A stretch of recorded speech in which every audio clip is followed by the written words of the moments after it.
Mmh. Mmh. Mmh. Mmh. Salut, papa Ado. C'est ton fils. Papa, je viens ce matin car il y a plein de choses à dire. Bon, normalement, ça même, il ne devrait pas parler même de ça. Mais, comme pour vous là, vous n'aimez pas cacher vos trucs là. C'est bon ou c'est pas bon, il faudrait que tout le monde le sache. C'est pour cela qu'il a parlé de ça. Sinon, à niveau que vous êtes arrivé là, normalement même là, notre souhait là, c'est ça. Il faudrait que vous vous embrouillez et puis vous vous magassez entre vous. Mais il y a un truc qui nous dérange, papa. Voilà pourquoi il faudrait qu'on parle. Je parle de ça. Donc si je comprends bien là, tout le plan que toi tu es en train de tracer, c'est pour mettre tonton Téné Brahima, c'est pour qu'il devienne président. Bon. Donc toi, avant d'arriver là dans Côte d'Ivoire, avant que tu sois président, donc toi tu as cru que l'histoire présidentielle là, c'est de famille en famille. C'est-à-dire ça peut pas être partagé. Tout ton programme que tu es en train de tracer là, c'est-à-dire un peu là, c'est en train de voir le jour. Mais tout ça, moi je te donne raison. Tu as raison. Tous ceux qui font ça là, c'est l'opposition là, les opposants là. Les opposants opposés à eux-mêmes là, c'est eux. Ceux qui veulent pas vraiment battre pour la population, qui veulent vraiment se cacher dans le noir, manger de l'argent. C'est à cause d'eux que toi tu es en train de faire tout ça. Et puis là, la position où tu es là, maintenant tu t'en fous même. Tu fais ça clair. Tu dis maintenant, venez vous prononcer. Et elle va clair dedans. Il fait ce qu'il veut, plus personne ne peut faire quelque chose. C'est ce que tu es en train de faire.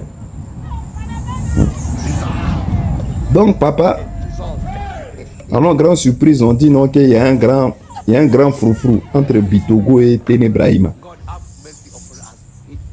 C'est-à-dire Bitogo là, lui n'est plus d'accord qu'on enlève à l'Assemblée nationale. Et toi, tu es en train de préparer ton futur président de l'Assemblée nationale. Donc tu veux mettre encore ton petit frère à l'Assemblée nationale. Là, comme ça va être pareil comme mon pépé Oufoué à l'époque. Il avait créé une loi là, quand il n'est pas là, c'est-à-dire c'est le gars de l'Assemblée nationale qui prend le pouvoir.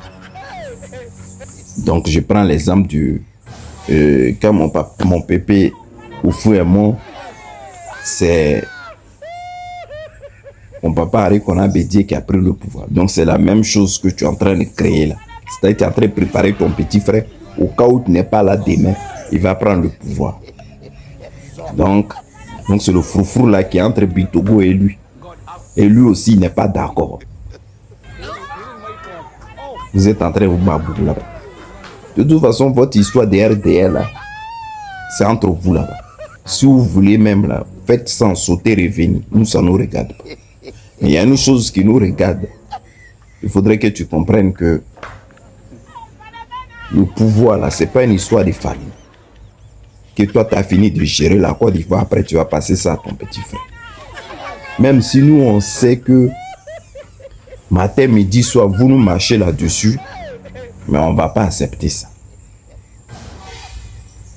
Parce que déjà même, papa, nous tous, on sait que mandat, là, c'est pas bon. Même si tu as pris les gens, tu les as mis en cabas, toi-même, tu sais, mandat que tu es en train de faire là, c'est pas bon. Ça fait deux mandats qui n'est pas bon. Le premier, on avait toléré. Le deuxième, là, il n'est pas bon. Donc, c'est dans ça, là. Toi, tu es en train de préparer ton petit frère à venir prendre le pouvoir aussi. Et puis, comme on a les opposants Toka, eux, ils vont s'asseoir pour te regarder. Et il n'y a personne qui va bouger. De toute façon, c'est ce que même tu as déjà fait. Là. Voilà. Moi-même, il y a un truc même aussi, j'arrive pas à comprendre. Et quand on parlait de ça aussi, vous allez vous nerver.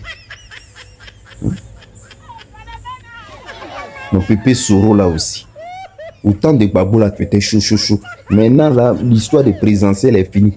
Faut commencer à faire bouger les trucs. Toi aussi, bon, tu es sur le terrain aussi, tu parles, donc on ne peut pas te critiquer. La vue là en train de faire maintenant c'est un gros braillat même. C'est même plus gérer pouvoir. Il est en train de faire ça en gros braillat.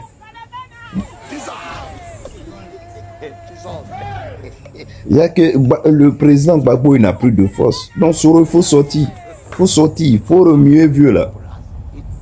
Faut sortir, il faut remuer vieux là. Sinon, à la lui on va là, à la Côte d'Ivoire là. C'est fini, hein? C'est gâté dans nos mains.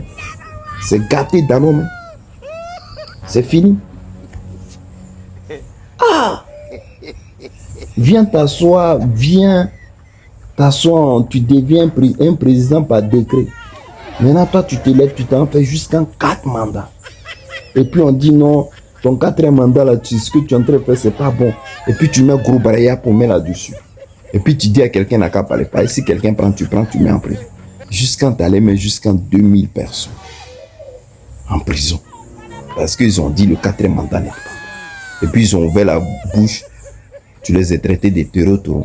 Et ils sont ennemis de la Côte d'Ivoire. Ouais. Le vieux, tu as fait fort. Ah! Et puis les gens, ils sont maltraités, ils sont là. Maintenant, tout le monde est obligé de dire Amen parce qu'ils n'ont pas le choix. Chacun sauve sa vie. Parce que si tu parles mal du RDS simplement, tu finis en prison. Tous les opposants là aussi, ils sont allés les menacer, les effrayer. Maintenant, là, il n'y a plus personne qui parle. La seule personne maintenant qui prend au moins le courage de parler, c'est le PPAC qui fait de temps en temps les conférences. Adam. Non, le pays là a changé. Ah! On peut faire mal aux gens comme ça. Non, c'est pas possible. Moi-même, je regarde jusqu'à...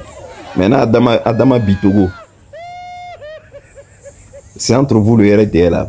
Donc, ça va s'arranger. Si on t'a enlevé là, ils vont mettre Ibrahim là. C'est le même parti, donc faut pas te fâcher. Bon, bien avant de finir, papa. Ouais. Il y a un truc que j'arrivais pas à comprendre. Je mets cette photo là-haut.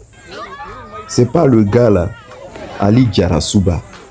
Si vous vous souvenez bien, celui 1, 2, 3, il courait, il allait à, comment on appelle, à la CPI pour faire interview de Charles Blé Goudin. 1, 2, 3. Ah, c'est maintenant aujourd'hui on a vu le jeu. Ouais, j'ai vu le jeu aujourd'hui. Donc toi-même aussi là, si tu comprends bien là, tu étais dans Margouille aussi du RDF. Non, il n'y a rien de grave. Hein.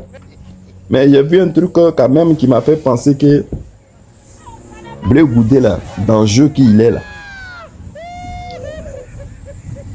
c'était ça quoi, en gros. Bon, là, il y a vu la publication, je vais la lire pour vous.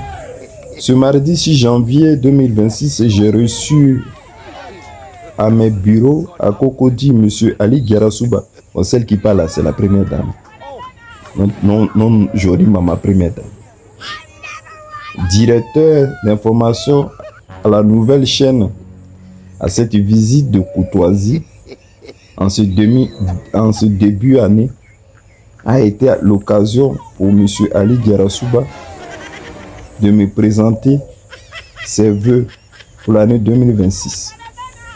À mon tour, je lui adresse mes vœux de santé, de réussite et de succès avec une nouvelle place sous le signe du professionnalisme, de l'innovation et de l'excellence médiatique. Ah, donc si on comprend bien, donc c'est vous-même, vous étiez à la base au fait. 1, 2, 3, bah, va voir Blé Goudé là. Il n'a qu'à commencer à framponner. Bagbo, faut pas, il va accepter de devenir tout ça là. Ali Djarasuba. Vous allez me dire, ça n'a rien à voir. Il allait dire, mais non, et c'est la même chose. c'est la même chose. Parce que lui, là, c'est lui qui courait derrière Blé Goudé pour faire documentaire sur du Blé Goudé et tout. Maintenant, c'est elle la première dame. Maintenant, il va mes meilleurs voeux et tout ça. Ah, le plan se dessine. Blé Goudé, forcé, on va savoir. Ton histoire, là, on va éclairer. Bon, papa Ado, je te fais un gros bisou. Bonne journée. Bye.